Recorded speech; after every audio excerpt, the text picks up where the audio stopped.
We're going live with DaEntertainah. That's right, another edition of Trainer and DaEntertainah today on the LockedOn Giants podcast.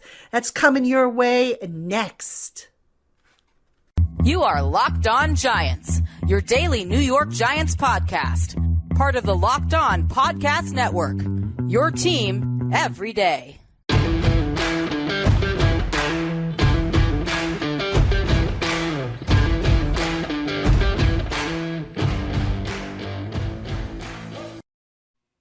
What's up, Giant fans? Welcome, everybody, and happy Friday. Stand up, as they say. We are here with DaEntertainah. Exciting. I love these shows, love these live Friday shows. Hope everybody's doing well. Chris, my friend, always good to see you. Happy to be back on. Excited to talk some New York Giants football. April's here. Means the draft's around the corner. We got about, 26, 27 days until we find out who the New York Giants are going to be taking at 5 and 7. So got a lot to talk about. Yeah, we definitely have a lot to talk about. Also, there should be a mini camp coming up later this month. Brian Daboll, because he's a new head coach, opportunity to have an extra mini camp. It'll probably be a voluntary thing, but nonetheless, it should be an opportunity, I would think, for us in the media to go and see, get a glimpse, if you will. But anyway, thank you everybody for making us your first listen of the day or your first watch of the day if you are watching us on YouTube. And if you're live with us, welcome. You know the drill, guys. We're going to talk football. We'll answer some of your questions along the way. And let's get this party started. And Chris, I think we got to start with the moves that were made in free agency. Now, I like to look at the contracts. I like to look at the moves that were made to find clues as to what they're thinking, what they might be planning to do. I look at the fact that they brought in, I think it's 4 interior offensive linemen. That to me screams tackle, and there's no doubt about it. I mean, do you agree? Yeah, I've seen so many people on Twitter and on my channel. They've said to me, Chris, do you think they're not going to take a lineman now because they've signed 4 interior offensive linemen? I say, well, point to me the tackle they've signed. I mean, right now our starting tackle is Gano, the guy from the Falcons.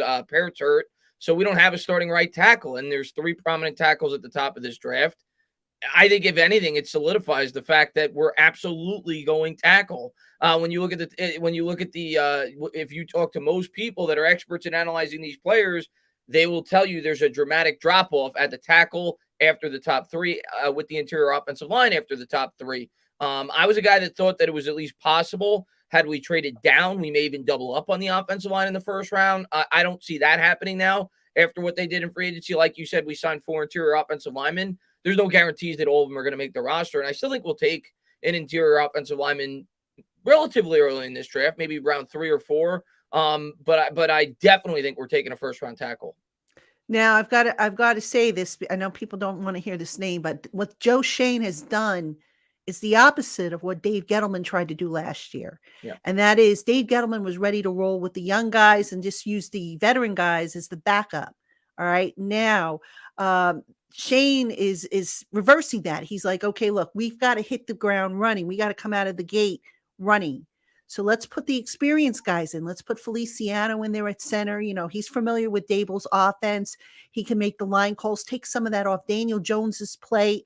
You've got Glowinski, who's going to be probably a multi-year starter if he's healthy. And then you figure out what you're going to do with the other guard. Is it going to be, Lemieux? Is it going to be Garcia? Is it going to be, one of the other guys they signed? Is Gates going to be ready? And then you have the bookend tackles, Andrew Thomas, and you've got, whoever the 5th pick is going to be. And I think the 5th pick is going to be that offensive tackle. I don't think the Giants are going to wait to 7. And I'll tell you why I don't think you're going to wait to 7 is because, we talk about trades and the possibility of trade ups in this draft or any draft. And a lot of people say, well, this isn't a good quarterback class, so there probably won't be a lot of trades. But there is a good tackle class. And as you said, Chris, after the first 3, that's where the talent starts to drop off a little bit. So there are plenty of teams out there that need offensive line help. And who's to say some of them won't inquire about trading up, maybe getting past Carolina, who, by the way, in addition to needing a quarterback, needs an offensive tackle. So, maybe there's some talk there. I don't know. I mean, I personally wouldn't trade out at number 5, but I could see a scenario where that happens. Yeah, I think I don't. Well, I think we could potentially trade out of 5. I think it would be for a team moving up for a quarterback. At least that's the way I feel right now. If somebody's willing to do that, but I definitely think we're taking a tackle at 5 because of what you just said. This is a rare draft where we're picking at 5 and 7. That's not You're not going to have that often. So I think you at least have to take that into consideration. What the team behind you is likely to do. And like you just said, Carolina, with their offensive line as bad as it is, if they're not taking a quarterback, they're certainly going to be leaning to take a tackle, one of those 3 tackle prospects. So if you're the Giants, you have to take that into consideration. Carolina has a really good defense. Their weakness is on the offensive side of the football. And if they're a threat to potentially take one of those tackles and you really like them, I think it increases the probability that we're going to go tackle at 5. So I'm with you. I've thought all along that we're going to go tackle if Evan Neal or Kwanu is there. I think Evan Neal in the end will be the guy, but I'm guessing. But I do think we'll be going tackle. I think we'll end up with one of those guys. And it could potentially be Charles Cross. I know a lot of Giants fans downplay Charles Cross. Do a little research on the guy. I've been impressed with Charles Cross. I'm not saying he has the immense upside potentially of a guy like Ekwonu. Ekwonu is probably my favorite lineman to watch. And Evan Neal's just a freak, the way he's able to move at his size. But Charles Cross is a damn good offensive lineman. He's really good in pass protection. And I've been impressed with some of the film I've watched on him as well. So I'd be happy if the Giants end up with any of these 3 guys. Obviously, I have my preference one over the other, but I think all 3 of them could be great tackles in the NFL. Yeah, and I'm warming up the Cross as well because initially I was like, yeah, give me Neal or give me Ekwonu, but I've been warming up to Cross, and it just seemed like earlier this year everybody was like, oh, it's going to be Ekwonu. They had him linked to the Giants. I'm starting to think, and also I've heard some whispers now, obviously smoke screens are going on. So disclaimer, I'm not saying this is what they're going to do, but I would not be stunned if Neal is on the board and Neal is their pick. Neal is regarded as perhaps the most complete of the tackles as far as, checking up the most boxes. And spoiler alert for those of you who regularly watch me on YouTube and listen to me, I had Eric Crocker, who's our LockedOn NFL draft co-host. He's a former NFL defensive back, also co-host of the LockedOn 49ers. And we were talking about this. And I said to him, who's the most complete offensive tackle in this draft? And he said Evan Neal. So take that for what it's worth. I mean, and that kind of aligns with some of the things I've kind of been hearing of late regarding how the Giants are thinking. Now, I'd be happy with Ekwonu. I'd be happy with Cross. I'd be happy with Neal. But if all 3 are there, and there's a possibility they could be, I wouldn't be stunned if it's Neal. Neal checks off all the boxes. I mean, he's played the right tackle. He's played the left tackle. He's even played some guard. He's played at the top of the top in terms of the competition he's gone up against in the SEC.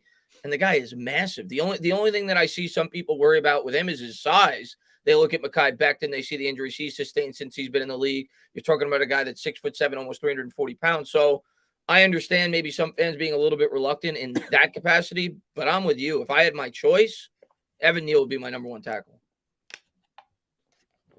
Yeah, I'm with you on that. Evan Neal, just, and coming from Alabama. But, here's the other thing, just and I'm looking at some of the comments we're getting in here, and we'll get to some of your questions in just a moment. So if you've got them, by all means, post them. But somebody said, well, this guy hasn't played right tackle. That guy hasn't played right. I think, wait, I'm just scrolling back up here because I saw it. Somebody said, who hasn't played right tackle? Was it Neal? Charles Cross. Okay. Yeah. That I wouldn't worry about that, guys, because, they can coach that, they can teach him that. And I wouldn't be surprised if these guys, these tackles, have been cross training on both the left and the right side, depending on where, they need to cross train for. Because look, you can't go into this draft, or any draft for that matter, and just say, oh, I was a college left tackle. That's all I'm going to work at. You've got to be prepared to work also on the right side. So I wouldn't necessarily discount that in Cross and say, oh, he's never played right tackle, so therefore he shouldn't be in consideration. Yeah. You hear this about offensive linemen almost every year during the draft. They said the same thing about Jedrick Wills, and he moved to the left tackle with the Browns just fine. He played right tackle at the collegiate level, and people had questions about that. People said the same things about Tristan Wirfs. They said that he projected to be a much better guard at the pro level. He's done a damn good job at the tackle spot. So Here's what I'll say. If the Giants are going to draft Cross, it's because they feel he could play right tackle. They're not going to take him if they feel like he can't. So that I'm going to trust the New York Giants evaluation process. He also practiced on the right side at his pro day, and a lot of people left his pro day very impressed. So if the Giants draft Cross, I have full confidence that they feel like he's fully capable of playing on the right side. Yeah, I'm with you on that. And, remember, Brian Dable brought down Bobby Johnson, his offensive line coach up in Buffalo. So I don't think there's going to be, last year we had some problems with offensive linemen developing. It turned out that the coach selection wasn't a good fit for what the Giants needed. So fingers crossed that that's better because, they need that offensive line to come out humming if they're ever going to find out what they have in Daniel Jones. So please, can we for once get this thing going? Yeah, seriously. All right, now let's talk about number 7 because that's where it's a little bit murkier. So I've seen people say to me, I want edge, I want cornerback, I want to trade down. I even saw somebody, and I just posted an article over in Giants Country, somebody saying, I want Malik Willis at 7. That's not happening, by the way, folks. I don't see that happening. Chris, what's the best option for them, do you think, at number 7? The best option for me is a trade down, like in an ideal world, but that may not happen.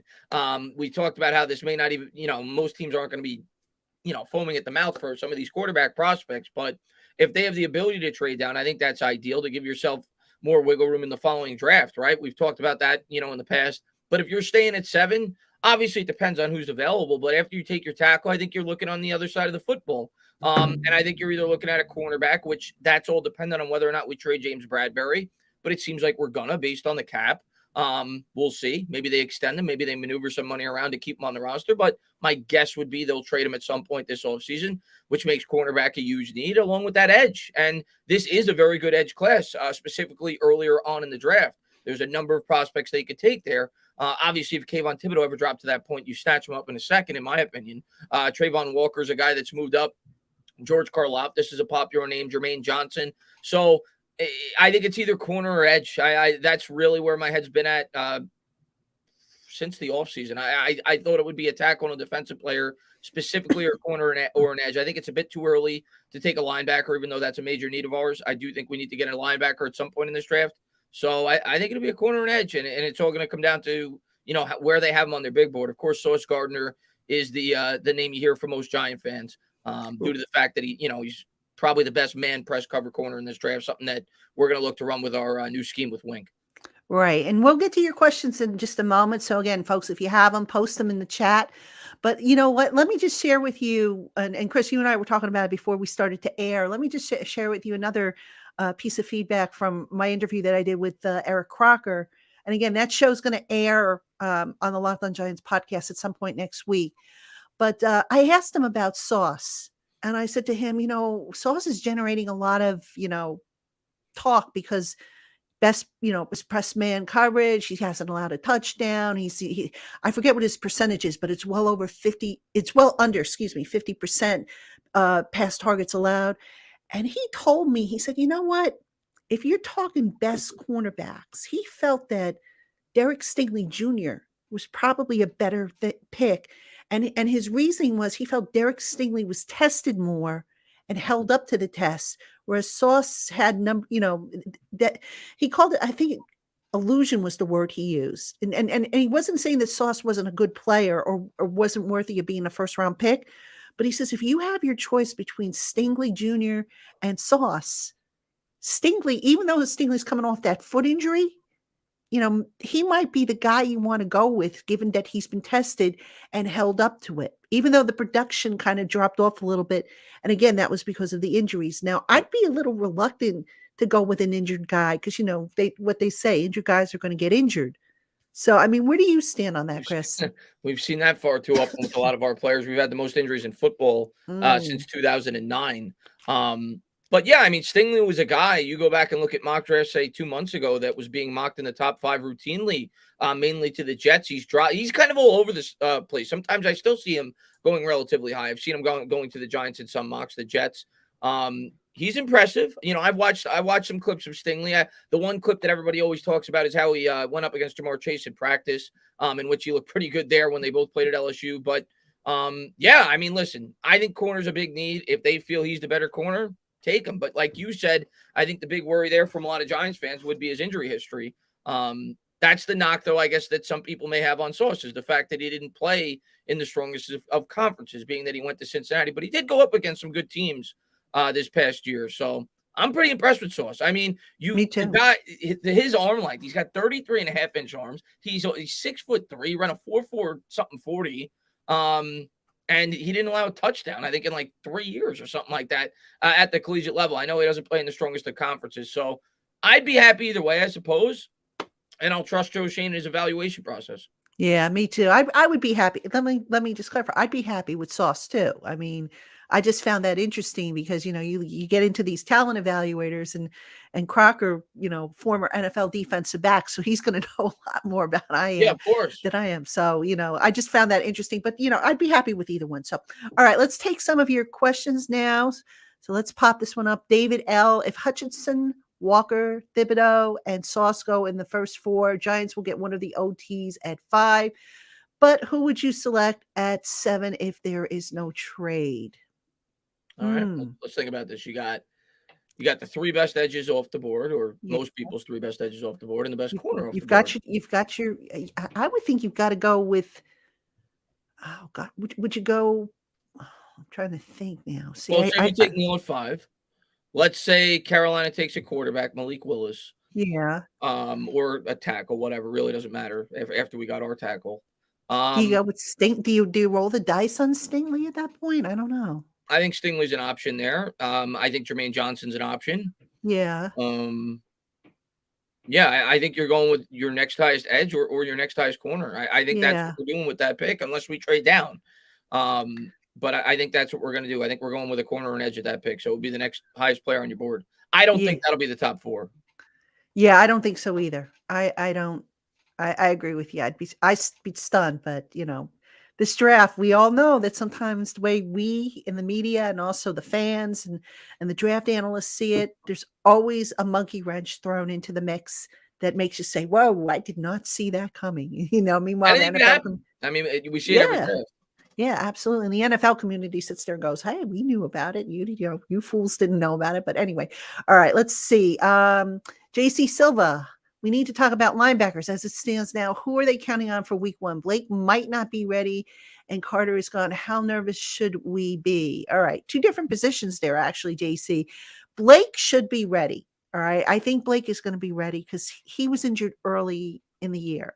Yeah. The other inside linebacker, well, I don't think Crowder.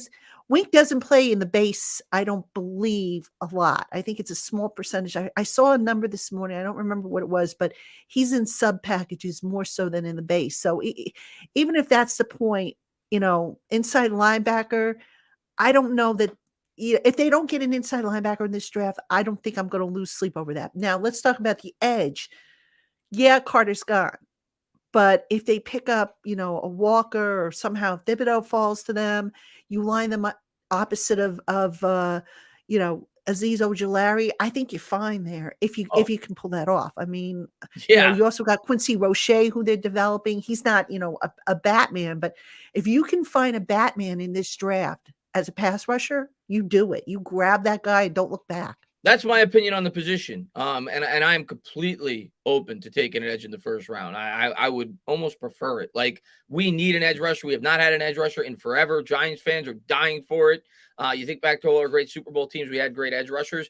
But if you don't feel you can get a Batman, I'm not just taking an edge to take an edge because, I'm saying if you don't take one, say in the first round, if you don't feel there's a Batman in the second round, I'm not just taking an edge to take an edge. And a lot of people gave me slack in my first mock draft. And I like to do different scenarios when I do my 6th-round mock drafts. And in my first mock draft, I had us taking a safety round 2 after we took Sauce Gardner round 1 because I said to myself, if I can't get a Batman, I don't know if I'm getting a difference maker at the position. And at that point, I'd rather get somebody that's going to fulfill another immediate need for this team. I went with Brisker out of Penn State, the safety.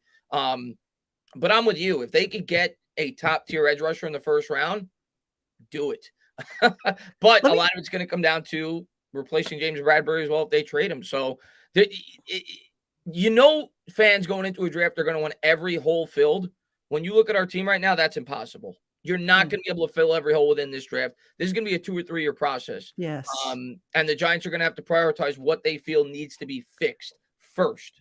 And I think we both agree the offensive line is where you start, at least on the offensive side of the ball. The defense, will they prioritize secondary or will they prioritize getting after the quarterback? You look at what Wink's done with Baltimore, they prioritized the secondary. You look at what Buffalo did, kind of prioritized the secondary. It's why I'm leaning that the Giants may be looking that way in this draft. But if they could somehow be able to do both, they're going to do it. Going back to that other question about what would we do with 7 after getting the tackle and there are no trades? What if Kyle Hamilton's sitting there? Do you take a safety that high?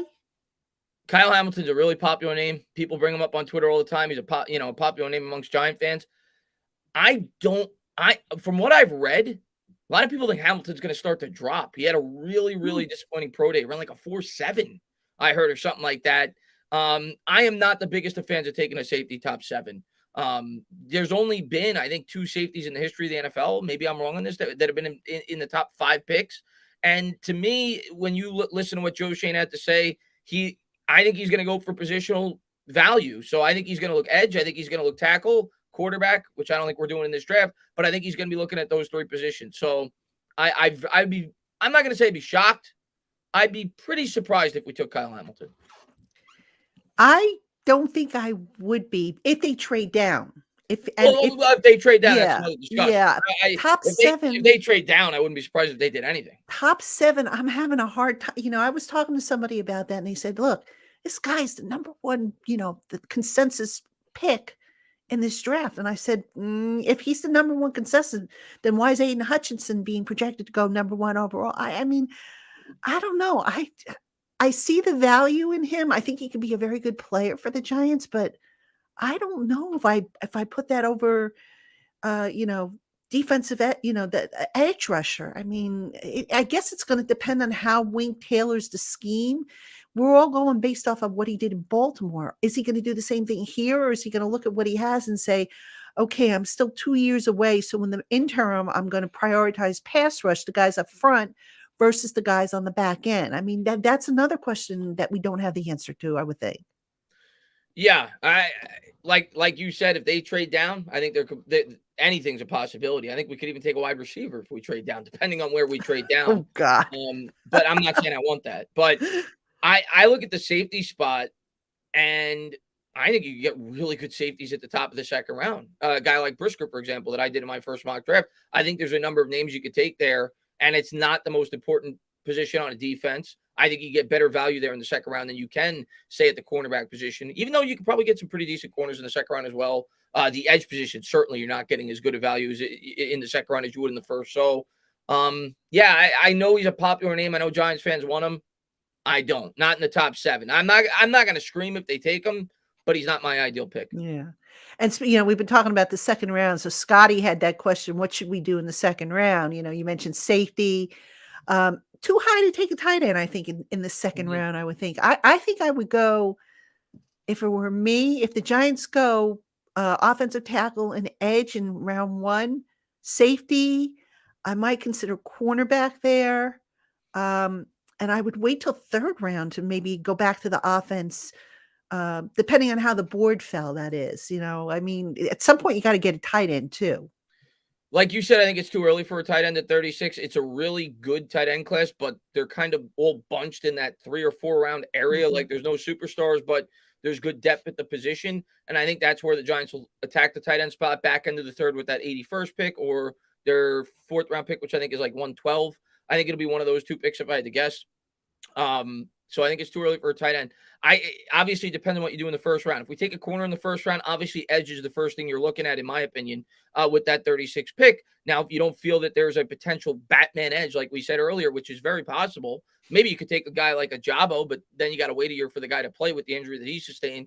If you're not going edge, I think you're looking at the best available player, really. I think you have to take BPA into account at that point and not so much draft exclusively for need. But I think you could be looking at a safety, like I said. I think you could be looking at a wide receiver, even if, a guy that was thought to be a top 6 or 7 wide receiver prospect in this draft fell to 36. I at least think it's a possibility. I think linebacker is a possibility. If one of those top linebackers drops, which probably won't happen, say a guy like Nakobe Dean, if he fell, But I think you're looking more at your draft board and looking more for BPA at that point with that second round pick. I don't think that you're looking exclusively at need.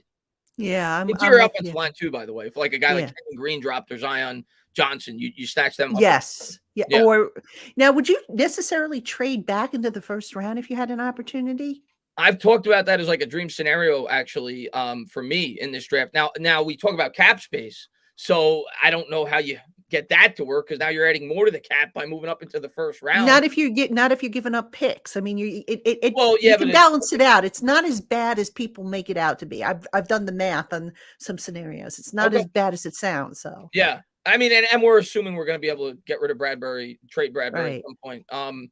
But yeah, I think that's a dream scenario. Like, say the Giants could move up to like 26, 25. I'm not looking at the draft. I don't remember who's picking an exact, each draft spot. But if they're able to move up into like the back end of the first round, if one of those interior offensive linemen drop, a guy like Zion Johnson or Tyler Linderbaum or someone like that, and you feel like that's a guy that could be a top tier lineman on your line for the next 6, 7, 8, 9, 10 years. I think that's something that you should entertain if you're the Giants. You have to figure if we trade Bradbury, we're going to have another pick that we could potentially use to move up to trade up.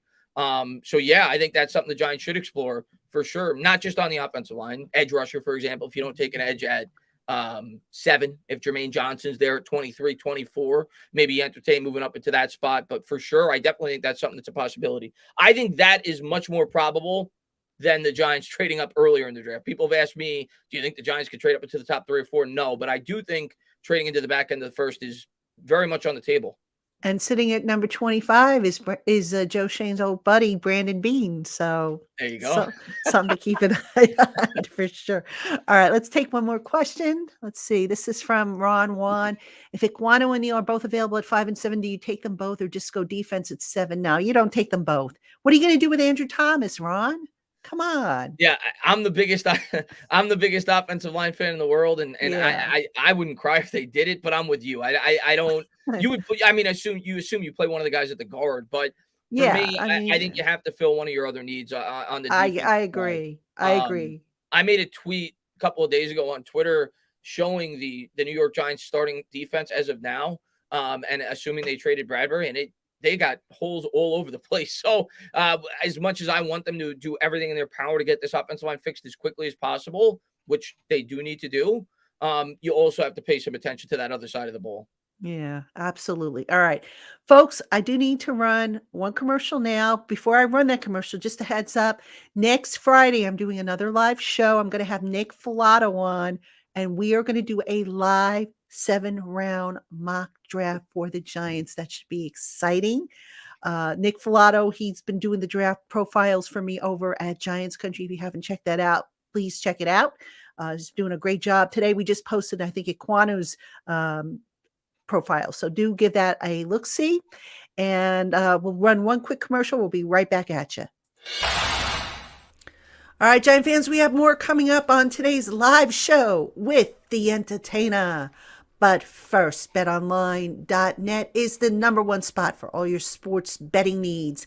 BetOnline.net is also the best spot for all your sports scores, podcasts, news, whether it's basketball, hockey, boxing, and UFC, plus all your favorite Vegas games. So head on over to BetOnline.net today on your mobile device or your desktop and learn more about the trends and the action. BetOnline, where the game starts.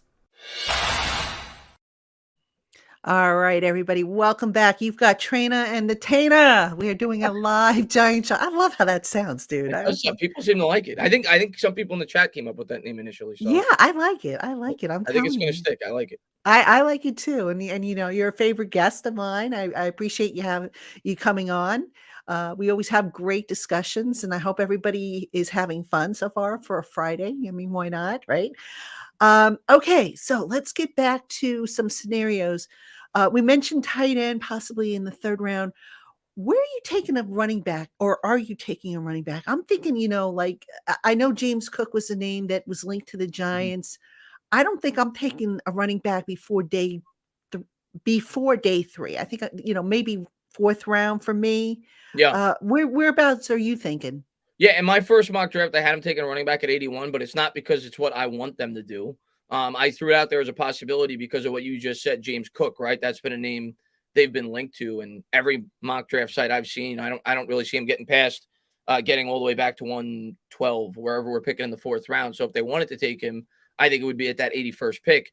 But yeah, I'm with you. I don't want to take a running back probably before at the earliest the 4th round, probably one of the 2 picks we have in the 5th round. I do think we will take one. It just seems like there's been too much smoke there. The Giants have been looking at some running backs during the draft process. Of course, we picked up Breida, but I do think we'll draft one. But if I was the GM, which, you know, I'm not, but if I was, I wouldn't be looking at a running back until at least day 3 or 4th, 5th round area. Yeah, I'm with you on that. All right. Now, this is an interesting question because I've actually had conversations with people about this in the business here. Could Aaron Robinson become straight up starter at corner number 2? Now, Aaron Robinson, he has always been a college slot cornerback, but Darnay Holmes, when he was coming through college, he was, I think, played mostly on the outside and they moved him inside. So you never say never. You know, Aaron Robinson, I think, has the height and the size to do it. But what do you think of that scenario? I mean, obviously, we'd have to see what Wink Martindale thinks about Aaron Robinson. I think that's an intriguing possibility, don't you? Yeah, a lot of people have asked me this as well. It's a question. I don't know because our GM didn't draft the guy. For one, he was drafted initially to be a slot corner. I actually remember, I think I've brought this up to you in the past, last year before the season started, you talked about Aaron Robinson being a guy that could potentially replace Jabril Peppers because of how aggressive he was. He's a bit undersized, though. He's only about 196 pounds. So I think he's probably going to stay at that slot. I know we still have Darnay Holmes as well, but I think he's probably going to stay at that slot. I think we're going to draft our exterior corner to play opposite of Dory Jackson, but maybe I'll be wrong. Maybe they'll give him a look on the outside. Who knows? Maybe they'll give Love a look on the outside. You know, I think they need to address that spot, though. I don't think it'll be Robinson on as our second corner. Yeah, Year. I would be, I would in the spring. I'm all for experimenting, but I don't know. I mean, I'd have to see. My jury's still out on that. I've had conversations, like I said, with others in the media, excuse me, about that. And they said, oh, well, you can't rule that out. I says, well, no, at this point, you can't rule anything out because Right. we haven't spoken to the coaching staff. So we don't know. Now, I mentioned, at the top of the program that a mini camp is coming up. I believe as part of the mini camp, the media is also going to get an opportunity to meet the new coaching staff. So that is going to be very telling.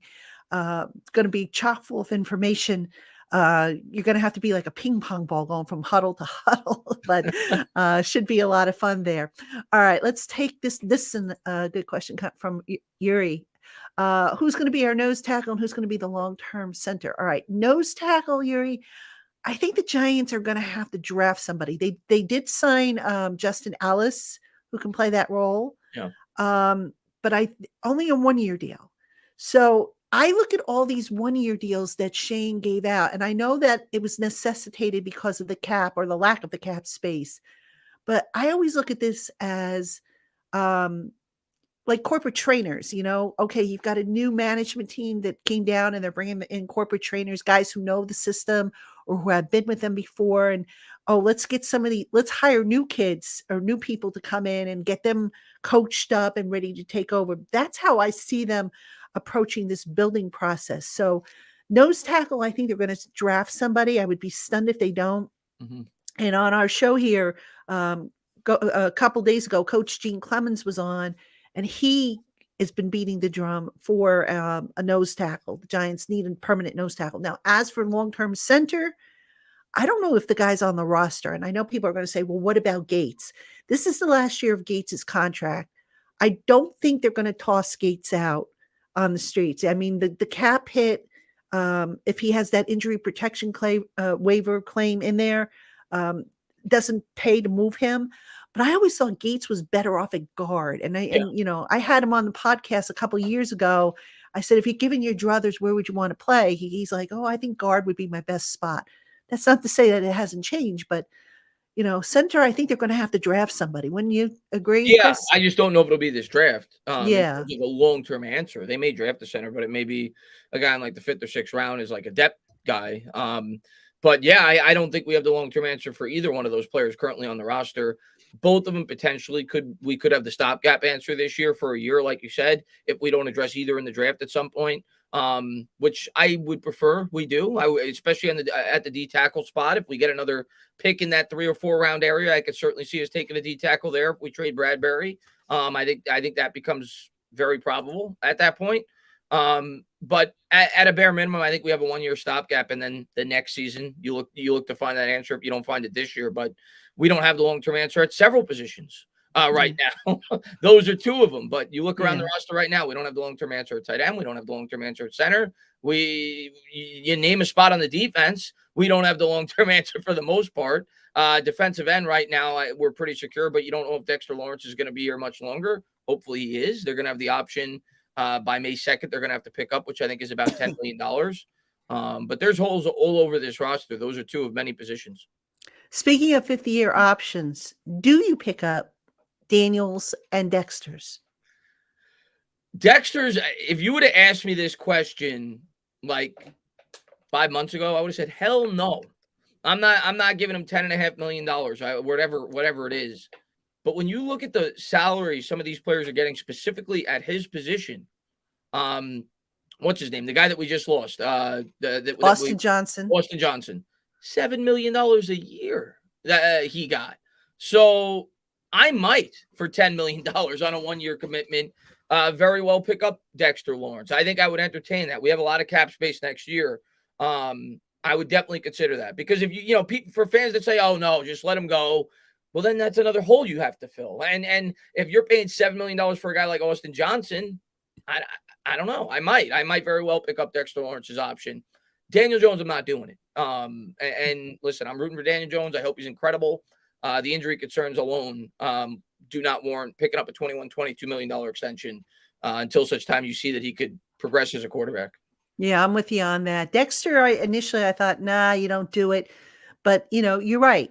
They have the 1-year stopgap. And, I'm surprised the coaches haven't really tried him yet at the nose. They've had him outside more so, which is kind of surprising. But who knows? Maybe Wink will play him more at the nose, or try to mix up his game a little bit more moving forward to see if he can be that guy. I mean, I think that's what he played in college, if I'm not mistaken. He was primarily so I never understood what the Giants were thinking, why they, and that's the other thing that kind of drove me crazy. And I'm doing an article, spoiler alert, I'm writing an article about mistakes that I don't want to see the Giants repeat with this regime.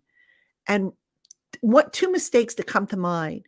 Number 1, don't draft, especially in the high rounds, don't draft a project. In other words, don't take a guy who was a college left tackle and, we're going to move him to guard. We're going to convert him to guard. I don't want to hear convert in the same sentence with any of the first round picks. No, not the first round. You want or second round picks for that matter. I just don't want to hear.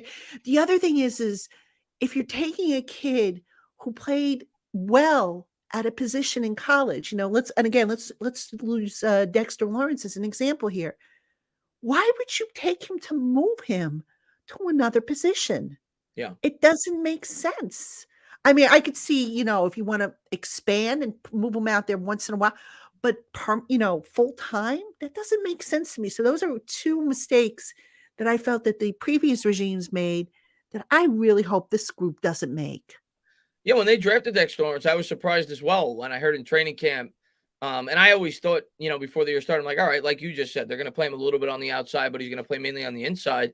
At Clemson, he's like 340 pounds. He was playing on the inside for the most part, at least from what I remember.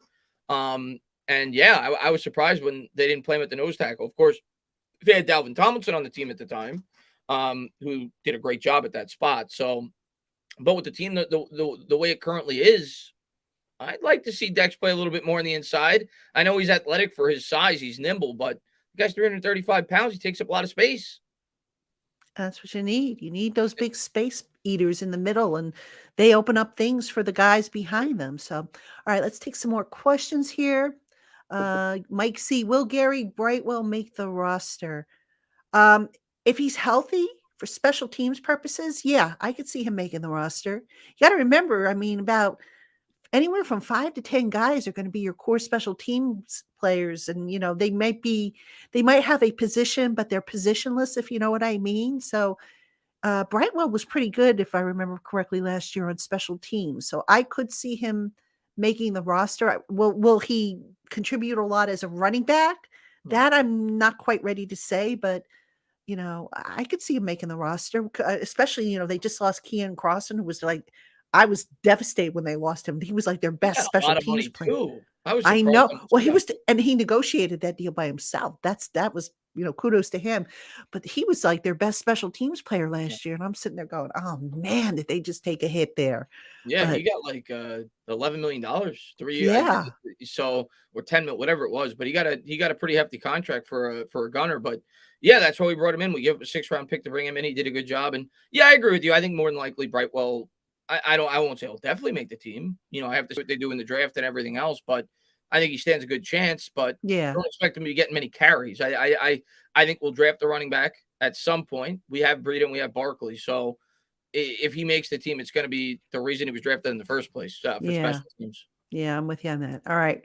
Ron doesn't want to give up on this. Can we draft Neal and place him at right tackle and then draft Iquanu and place him at left guard? We could. You could, but Yeah. what again? Here's the other thing that I would worry about. And somebody brought this up to me in my Discord, actually.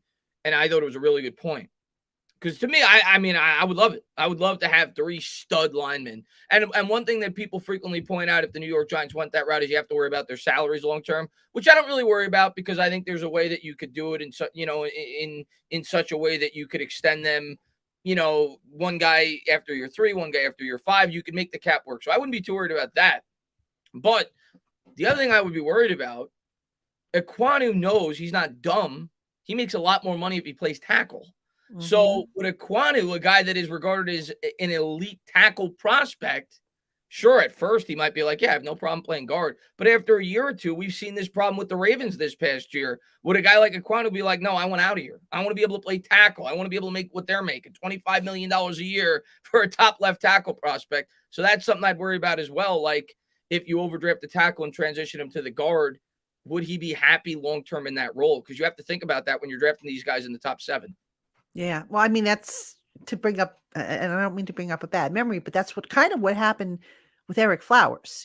They wanted to switch him over and he didn't want to make the move and he kicked and fussed. And eventually he, gave it the go, but his attitude was just, it was so much that they just finally said, you know what, Eric, there's the door. Don't let it hit you on the way out.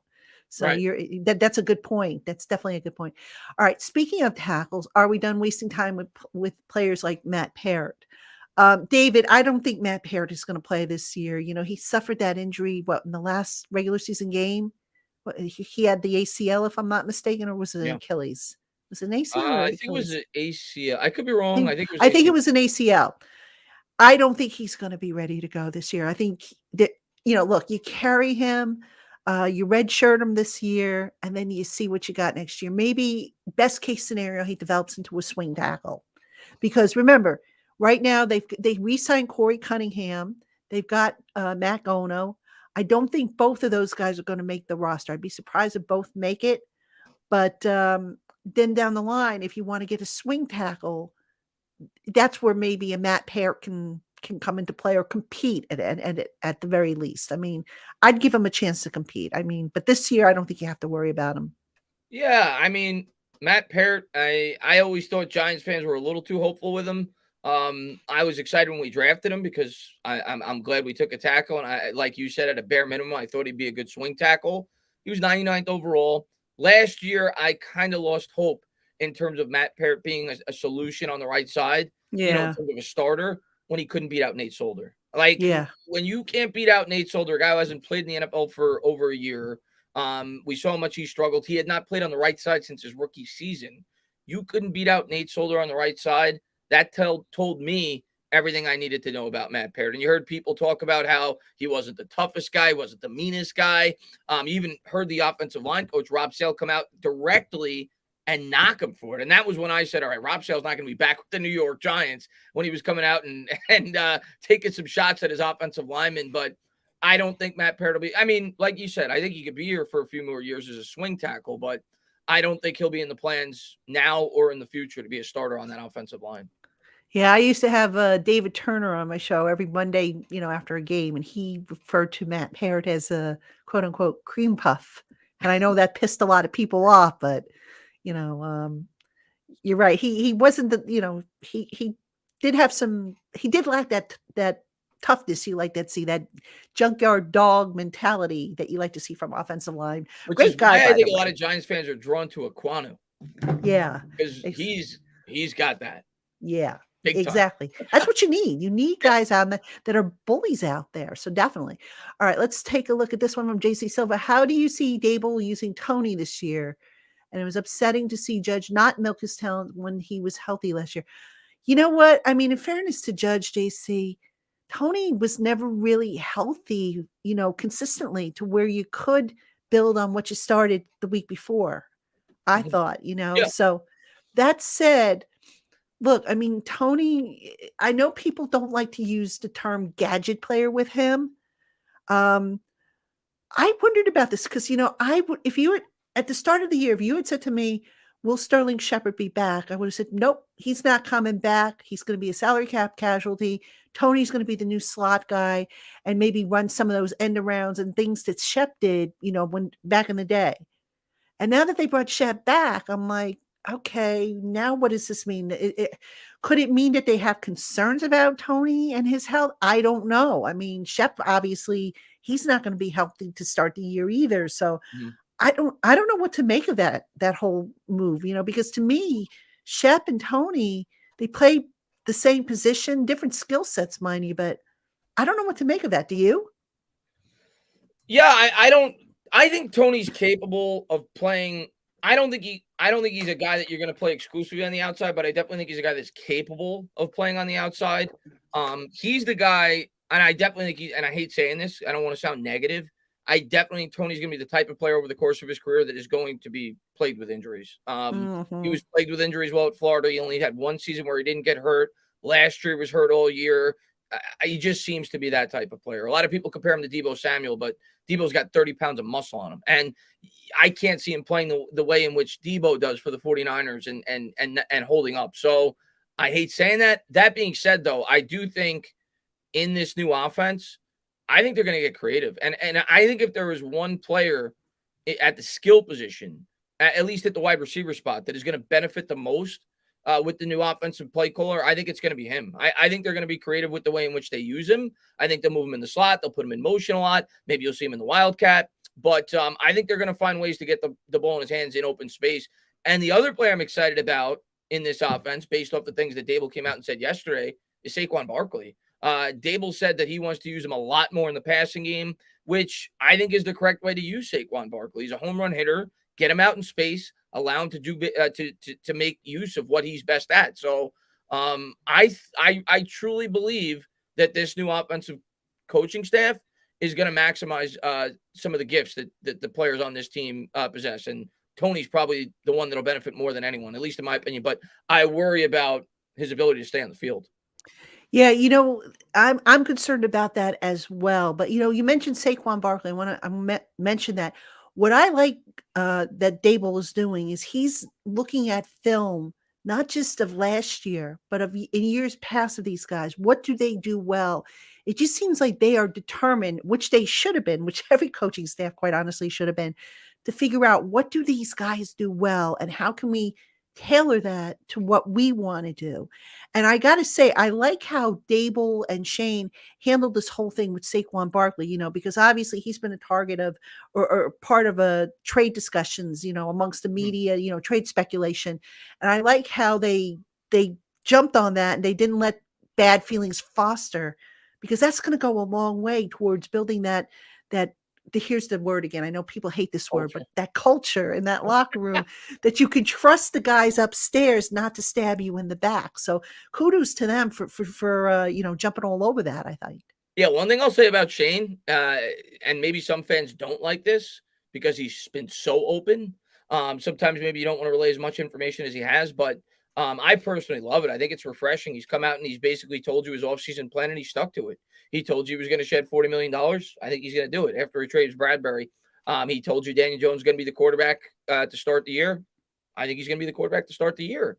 And he came out and said that they're not looking to trade Saquon Barkley. What I will say to that about Saquon Barkley, I don't necessarily know that means he's committed to Barkley. It could very well be him not trying to look, desperate to trade Saquon Barkley. If you put me on a lie detector, I would tell you that, yeah, if the right deal presented itself, they'd probably trade Saquon Barkley, but they're not going to just go out of their way to give him away for nothing, which I think is the right approach, because right now his stock is probably not high enough to trade him for what he's potentially worth. I think that it's in the Giants' best interest to play him this year and hope he has a big season. And then, you discuss it and you figure whether or not he's going to be in the long-term plans. If he's not, you trade him and you get something for him. And I think that's what the Giants' approach will be with Barkley. But maybe I'm too optimistic, and I could be completely wrong. I think Barkley's going to have a big year. I think Barkley is going to have a big year for the Giants next year if he could stay on the field. I think another year removed from that injury in a much better offensive scheme now. I do think they're going to use him more in a better capacity than the previous regime that will maximize his abilities. I think Barkley's going to have a pretty big year next year for the Giants. I think some Giants fans are giving up on him just a bit too early. Everybody said it was going to take multiple years for him to come back from that injury. I think Barkley's going to bounce back next year and do some good things for the Giants. I'm with you on that. I'm very optimistic. I hope so too. And you make a good point. Right now to try and trade Barkley, the stock isn't there. It's like wait and see where you're at by the trade deadline. If the team is down the toilet again, and you get a good offer, then you look to move them. But you also got to take into consideration if you don't re-sign Saquon, and you can always franchise them if you wanted to, I guess, which I can't see them doing, but you could if you wanted to. You can always get a comp pick for the guy if he walks away. I don't think they're going to spend big bucks on him. That No. being said, you want to be competitive and at least give him a fair deal if he does ball out and if he does stay healthy. Two big ifs, in my opinion. All right, folks, we've got to run one more commercial, but we got lots more coming up. So keep those questions coming, and we will be right back after this quick commercial. All right, Giant fans, we've got more coming up with DaEntertainah on today's live show. But first, Built Bar is a protein bar that tastes like a candy bar, but without the calories and without the sugar. Most Built Bars contain about 130 calories, 4 grams of sugar, 4 net carbs, and 17 grams of protein, making it easy to stick to any diet plan. And they're available in nut and nut-free varieties. So head on over to BuiltBar.com today. Use our special promo code LOCK15 and save 15% off your first order. Again, that's code LOCK15 for 15% off at BuiltBar.com. All right, you got Trina and the Tana here on the LockedOn Giants podcast. We're talking all things Giants, free agency, draft, possible trades. Guys, I'm excited. We are in April. The weather's getting warmer. Like Baseball. I said, baseball. Well, yeah, baseball's coming up. Although I didn't Bad like the news news yesterday, though. Yeah, with the Mets. Yeah. What's Don't going on get me there, man? started. Don't get me started either. Wrong podcast for that. But yeah, so we've got mini camp, I think it's coming up. The off-season conditioning program starts on Monday. Okay. So I'm sure there'll be something. I don't know if there's going to be media access. There generally isn't, but we usually have calls. So I would imagine that's going to happen. I don't know for sure, but if I hear something, obviously I'll tweet it. So a lot of stuff coming up, and so many different ways that this team can go with this draft and whatnot. But let's get back to some of your questions. Let's see. Ron G. What is the plan for Punter next season? Is Jamie Gill I think it's Gillen, the guy, or do they sign or draft a free agent to compete with him? I think they're going to bring in competition for him. I don't know that Jamie is going to be, automatically crowned the new punter.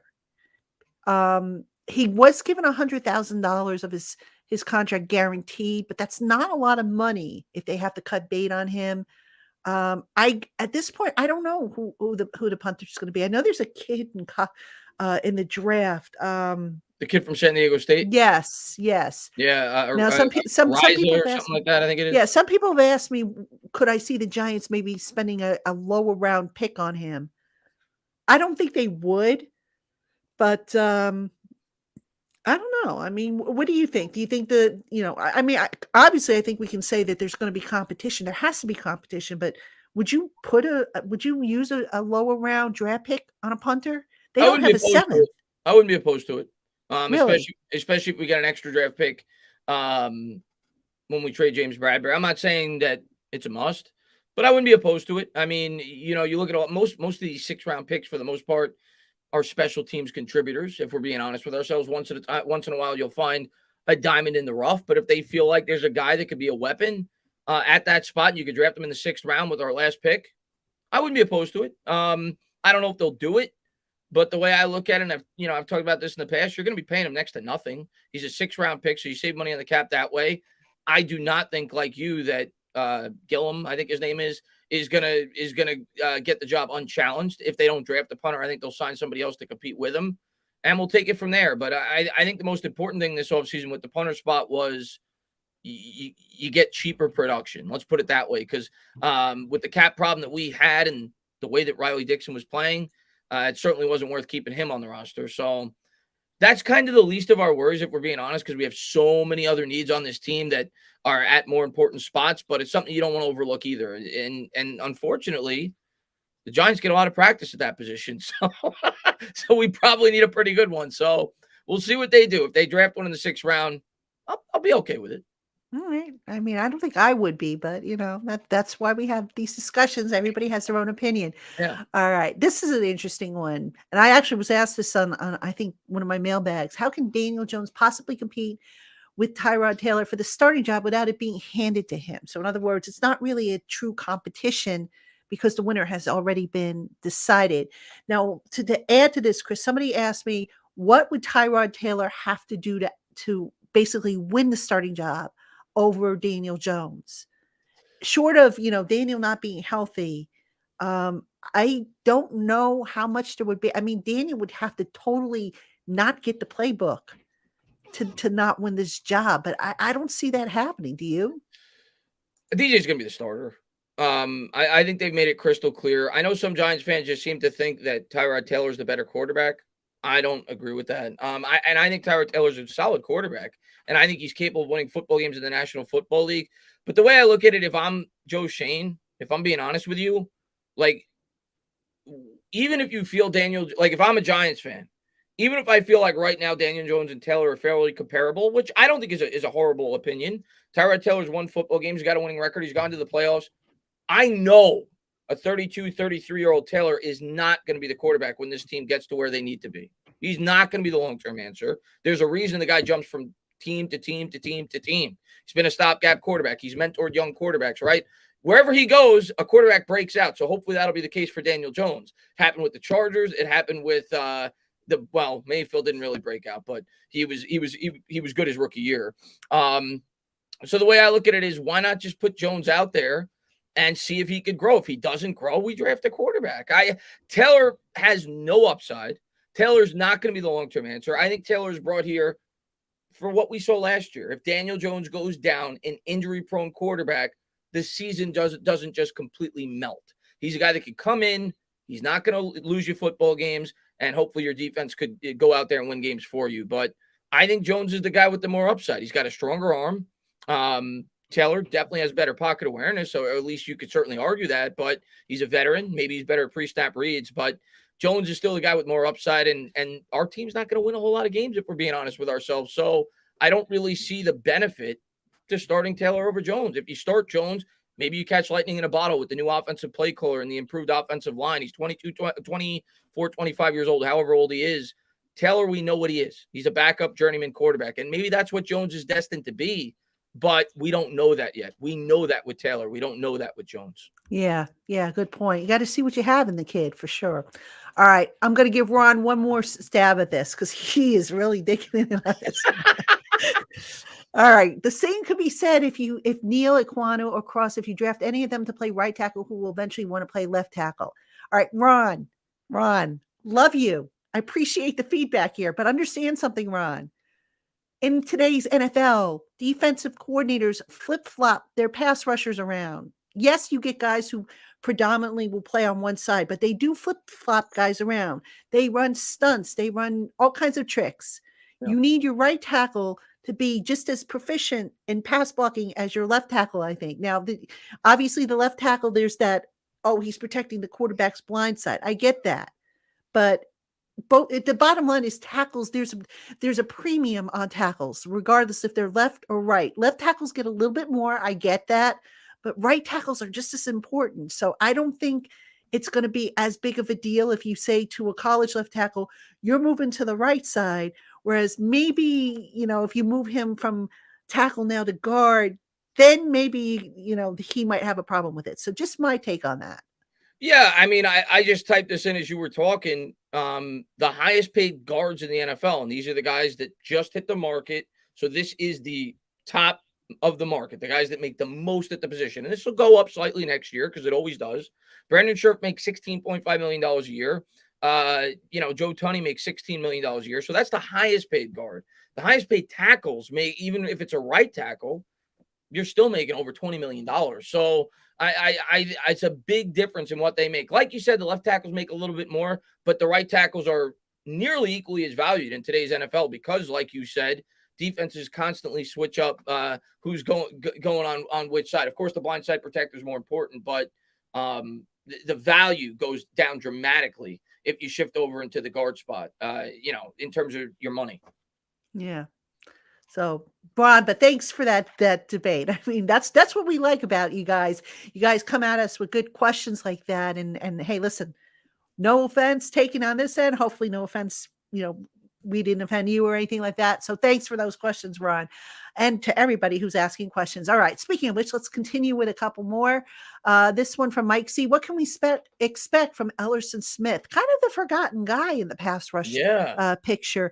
You know what, Chris? I wouldn't mind seeing this guy bulk up a little bit and maybe playing more as with his hand in the dirt, which is what I believe he did in college. Now, this is interesting.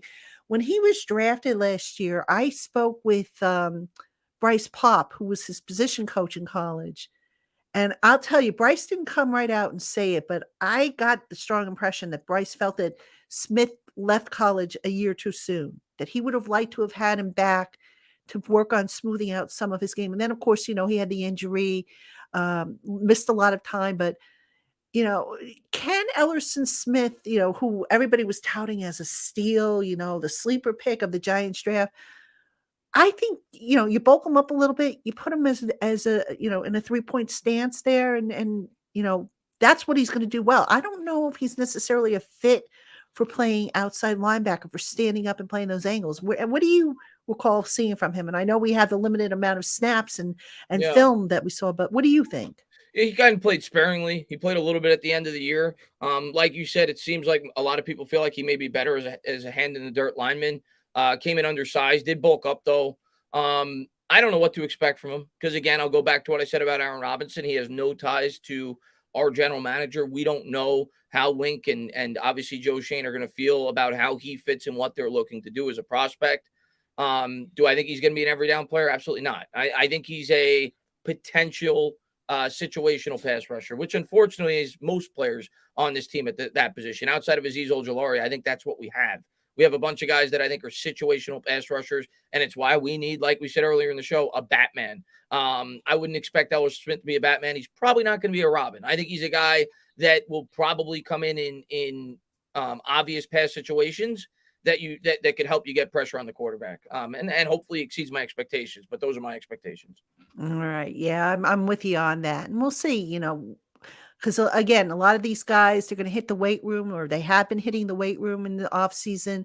So one of the things I know, if we get access to the mini camp, see who's there, but who's bulked up, who's moving well, that sort of thing. I mean, a lot to certainly keep an eye on. And Again, folks, I don't know what the media plan is, if the Giants are going to allow us on site, but if they do, I'll let you guys know, and I will be there, and I will obviously have all kinds of, feedback and observations, as I'm sure everybody else who's allowed on site will. But all right, and this next one from Darius Smith: who should we draft at tight end for the offense that Dable and Kafka would run? Now, Chris, actually, let's look at the macro aspect of this question. Mhm. We're assuming that the offense is going to have a heavy Buffalo flavor to it, but there are elements from Kansas City that Kafka, I'm sure, is going to bring to this offense. So let's start there. What do you think are some of the elements that Kafka can realistically bring over to Yeah, this Giants offense? that's a good question, because you think about the Kansas City offense, you think Different personnel too. you go right to Travis Kelce, right? Yeah, yeah. And the way that the Chiefs utilized him, and when you watch a Chiefs game, they move Travis Kelce all over the place. They use him in the H-back role a lot. They do a lot of forward pitches out of the backfield. So did the Giants look for a tight end like that? A guy, I guess, similar to a guy like Evan Ingram, who not to say that Evan Ingram is No dropsies though. but in terms of like the way that he's capable of being used. Right. Did they look for a tight end like that? I do not think they're going to look for a tight end like that. I think they're going to look for more of a well-rounded tight end, because they brought in what's his name again? The guy from Washington, Ricky Seals-Jones. Ricky Seals-Jones. He, to me, fits more of that type of tight end, more of a guy that's a receiver as much as he is a blocking tight end. I think they're going to look for more of a well-rounded tight end. A lot of people, I've seen a lot of people mock Dolchich, I think it's how it's pronounced, out of UCLA. But to me, he's more of that type of tight end, the guy that's more of like a wide receiver. I think they're going to go for more of a well-rounded guy. And you've seen that the Giants have been talking. I mean, Ruckert's a name you hear a lot out of Ohio State. Otten, who's I had mocked in my first 6-round mock draft to the Giants, because I know the Giants have talked to him. He's kind of a guy that is a bigger body tight end that is known to be just as capable in terms of a blocker as a pass catcher. I think that's where they're going to look. If you look at what the Bills had, they went more that type of route. And I think that's what the Giants will do. I don't expect a guy that is a poor blocker at the position. Let's put it that way. I think they're going to go for a more well-rounded tight end. All right. And Chris, as you were just talking, I just got the email with the media schedule. So those of you who want to know what the media schedule is and how it aligns with, what's coming up, mini camps and stuff like that. So on Monday, there will be Zoom calls with Coach Dable and some players. Joe Shane is going to be April 21st, day after my birthday. Happy birthday. Thank you. Let's see. The draft is obviously the 28th through the 30th. The rookie minicamp looks like it's going to be the 13th through the 15th of May. Okay. And then there's going to be 3 OTA access days, the 19th, the 26th, and June 2nd. June 7th through 9, mandatory minicamps. So those are the dates that we are looking at. Now, I don't know if they're going to add another one. Like I said, I know they can have an optional mini camp, but based on the schedule, it doesn't look like there'll be media access. I don't even know if they're even having it. So if it's added, obviously, I'm sure it'll come out. So that's what we're looking at with the dates. So told you it was getting. Last year, I didn't mean to cut you off. Last year, it was annoying because I was going to go to training camp and do some content from there. I didn't get to go. So it's nice that things seem to be getting back to normal. So I'm definitely going to make an appearance at training camp this year. Yeah, absolutely. And, I mean, I think it's going to be back to normal. I mean, we've already gotten word that we're going to be allowed back in the locker room. Now, masks are going to be optional. I'll probably mask up because I've got to, for health reasons, but, it'll be nice to get back in because you just don't.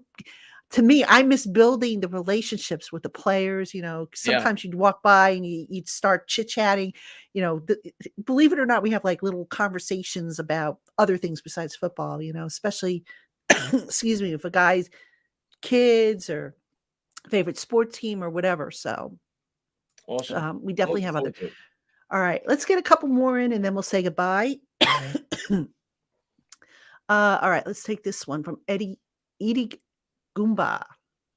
Would you feel comfortable with waiting to draft a UDFA to draft a tight end, kind of like a Bear Pasco? Okay.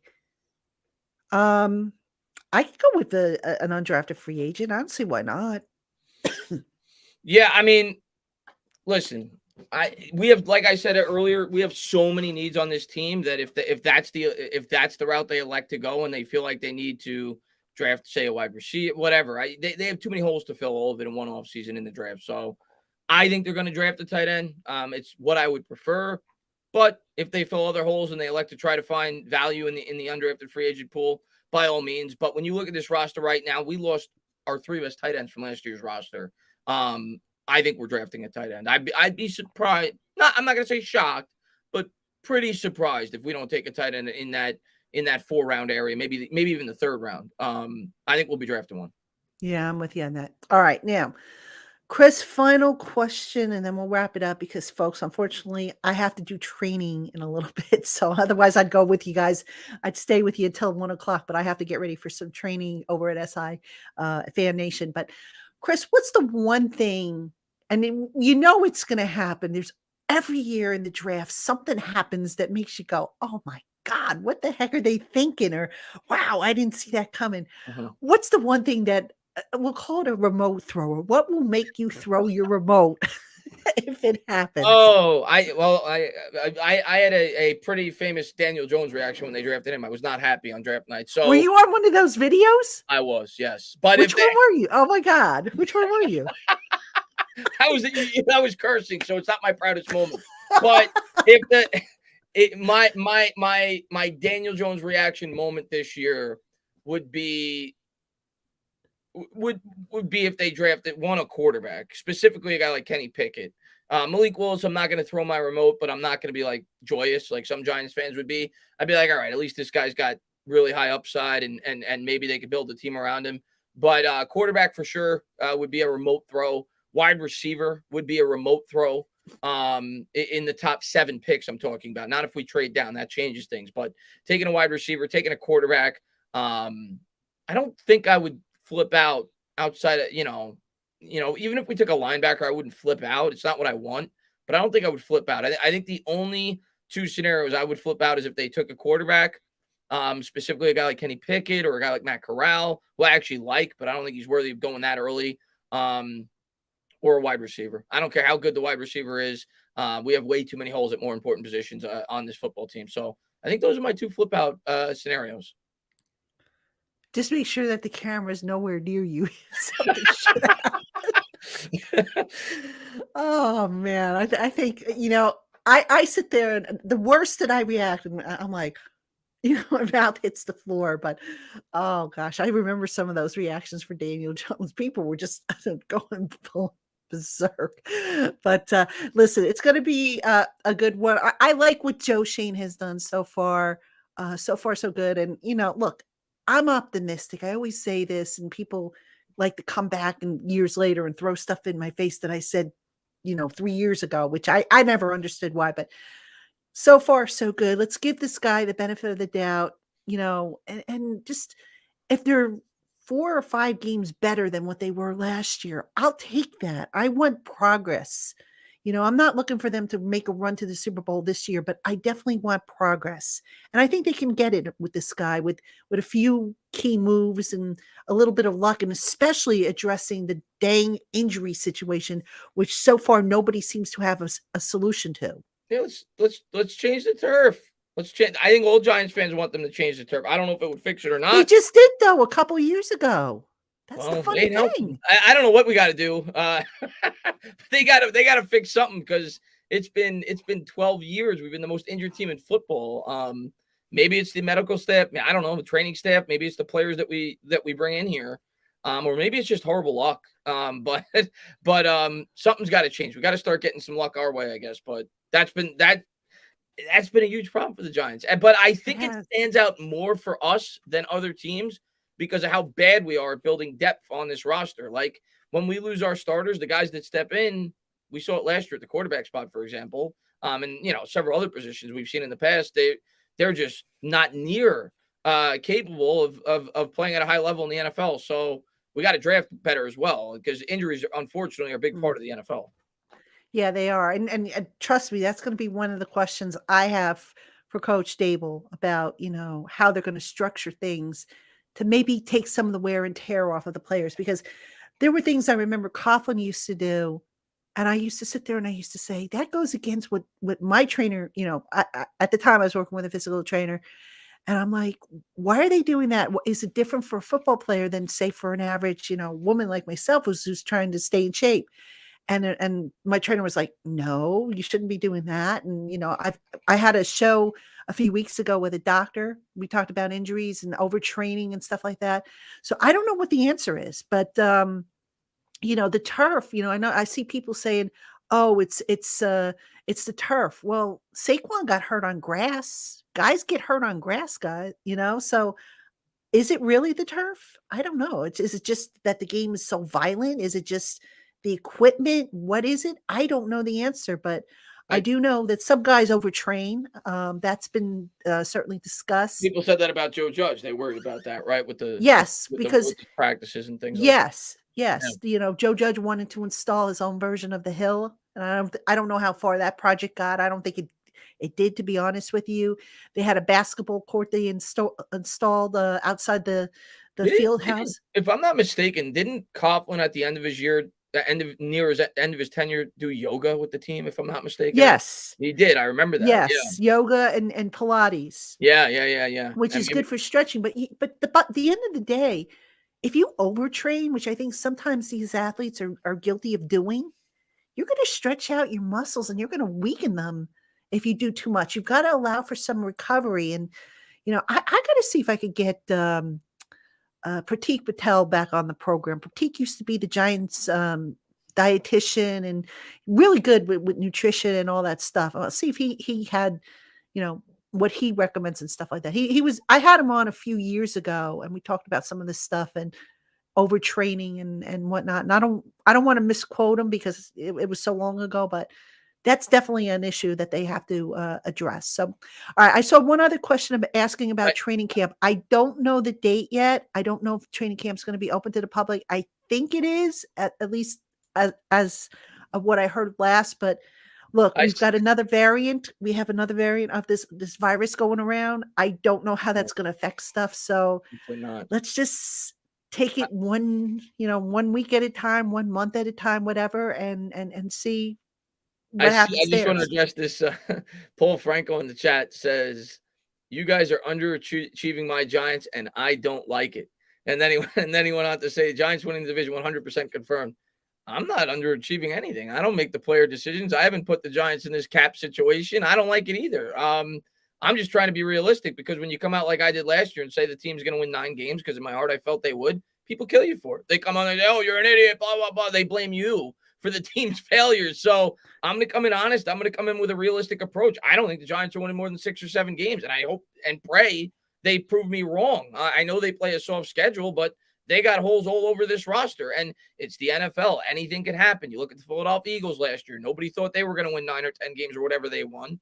Maybe the new coaching staff gets a lot out of this team, and they surprised a lot of people from around the league. I know Vegas has us at 7.5 games on the over-under. I was surprised by that. I thought it'd be lower. But I'm not underachieving anything. I'm a Giants fan. I want this team to win 17 games, but I'm also trying to be as realistic as I can. There's a lot of turnover on this roster. We've lost a lot of players. You got a new regime. These players have all new schemes to learn with the new coaching staff. We're going to be getting younger. We got rid of a lot of veterans. So I'm trying to go in with a realistic approach. And I think 6-7 wins is probably realistic expectations. Yeah, I'm with you. And Paul, listen, as someone who routinely gets people who dig up tweets that I wrote 3, 4, 5, 10 years ago, which I don't understand. If you're going to take that kind of effort, I mean, That's my favorite. That's my favorite. Solve the war, solve the bigger problems of the world rather than wasting your time digging up stuff that was relevant 5, 10, 15 years ago. I don't get why people do that just to make a point and say, "Oh, well, you said this." Yeah, it was relevant at the time. Now That's you my compare. favorite when people go back on Twitter on my old Getting that all videos, I old get that tape all the exposed. time. Like, okay, I'm wrong. People are going Yeah, to be wrong. When you it's share like, opinions, you're going to be wrong. Who excuse me for cares? not being a naysayer. But no, I mean, but Paul, just get to your point though, dude. Look, I have been optimistic in the past, a little too over optimistic, and then it comes back, and people say, "Well, you said," and at the time when I made the predictions, yeah, maybe I was a little too over optimistic. Maybe I was drinking the Kool-Aid. I'm trying to be a little bit better at that, So And I'd the rather other, underdeliver, I'd rather underestimate and be wrong yeah. than overestimate and well, you said they were going to win And 10 the other games. thing is if you hype, I feel like if you hype them up too much, the expectations, not that I'm gonna be responsible for doing this, but I'm just saying as a fan base, if we hype them up too much, we saw it last year with Joe Judge, like people hyped Joe Judge up to be the next Bill Belichick. It came crashing down and he became the Mhm. villain. So like I think you got to go with moderate expectation. At least me, I'm going with moderate expectations, and I hope they exceed it. And I'm going to realize that this is not Rome's not going to be built in a day. I unfortunately I realize we're in the beginning of a new rebuild, and it's going to take a few years. And if we go in with the expectations, playoffs, you're gonna have fans that are you're never gonna ever be able to build anything if you keep knocking things down. So I just like you said, I want improvement. I want this team to grow over the course of the season. I want direction. And I want us to start improving in the most important areas, and that starts in the trenches, offensive line, defensive line, obviously the quarterback as well. Yeah. And it'll folks. I mean, so far we like what Shane's doing. I mean, I think we could all agree that. But like I said before, trophies aren't handed out in the off season. So I remember last year, a lot of people were excited with what Dave Gettleman did in free agency. All right. So take a wait and see approach so that this, my approach lately has been expect hope for the best, but expect the worst. And somewhere it lands somewhere in the middle. And this way I'm not too disappointed. I'm not too elated one way or another. So that's how I see it. Yeah. I To think each his own. unfortunately, it's been a lot closer to the worst in recent years, but Yes. yes, hopefully it falls on the other side of the spectrum this year, and they surprise us with the new coaching staff and everything else. Somebody said, "Who do I think is going to win the division?" I think it's unfortunately, I friggin' hate them. They're my most hated team in the NFL. I got the Eagles, Oh, I hate saying it. And dude. I haven't looked at the Eagles' schedule. But I think it's up for grabs, really, with the other three teams. I don't think we'll be winning the division. Because I could see a scenario where if Washington stays healthy, Wentz is a significant upgrade, even though I don't think he's great. He's a significant upgrade over Taylor Heineke. I could see a scenario where Washington outperforms what people think. I'm not picking them. The Eagles, to me, are they're strongest where it matters most, and that's in the trenches. If they could stay healthy, they got a really good offensive line, a really good defensive line, and the Cowboys lost a lot of pieces. So, and the other thing, I think the Cowboys last year were a bit fluky. And I know people look at the skill positions, they look at the high-powered offense. There is no way the Dallas Cowboys are creating as many turnovers as they did last year. It's not going to happen. Dallas played a last-place schedule. I'm going to take the Eagles. I think the Cowboys take a little step back. And unfortunately, I'm picking the Eagles to win the East this year. Well, I mean, we got to pick somebody, obviously. And I don't want to pick Giants, them. yeah, I know. And realistically, the Giants could surprise, but we'll see. We'll see. I Yeah. mean, it's stranger things have happened, right? So, all right, folks, before we say goodbye, just a reminder, LockedOn Giants, Monday through Friday, we'll have new shows. I've got a few that I have to edit and put in the can. Next Friday, Nick Filato is joining me. We're going to do a live 7-round Giants mock draft. We're going to actually do it with the simulator, and that should be a lot of fun. So I hope you'll check that out. And Chris, I know you've got a show coming up tonight with Bad Dog, I think, right? Yeah, I think it's tomorrow, but I might have to reschedule because I forgot I'm doing something tomorrow. So it may have to push it back a day. But yeah, I'm gonna be on Bad Dog's channel soon, be doing that show. And I'll be live on the channel once we have things to talk about. I'm kind of waiting for the Bradbury trade and Yeah. things more relevant things to talk about. We're kind of in like a wait and see approach right now. And myself, I at least me, this is the way I feel. I'm like old. I'm almost like drafted out. It's like we know all the different scenarios. We know Yeah. let's get to Let's the get there. draft Yeah, exactly. and let's see what we're gonna end up doing with this football team long term. But I again always love coming on here talking Giants football with you. Definitely want to get you on the channel. Maybe a week before the draft. I don't know, to maybe do some mock drafts. That'd be cool. But regardless, anytime you want to have me back on, I'd love to come on. Thank you to everybody for tuning in from my platform and yeah, let's have a good offseason. Let's get this team back on track. Yep, and we will definitely talk again maybe after the draft. There'll be opportunities to do it. So everybody, thank you for tuning in. Those of you who were with us the entire hour plus, we hope you enjoyed the program. Have a great weekend. Thank you for making the Locked On Giants podcast your first listen of the day or your first watch of the day.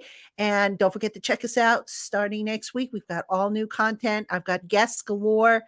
plenty of stuff to talk about. So we'll see you then. Have a good weekend, everybody.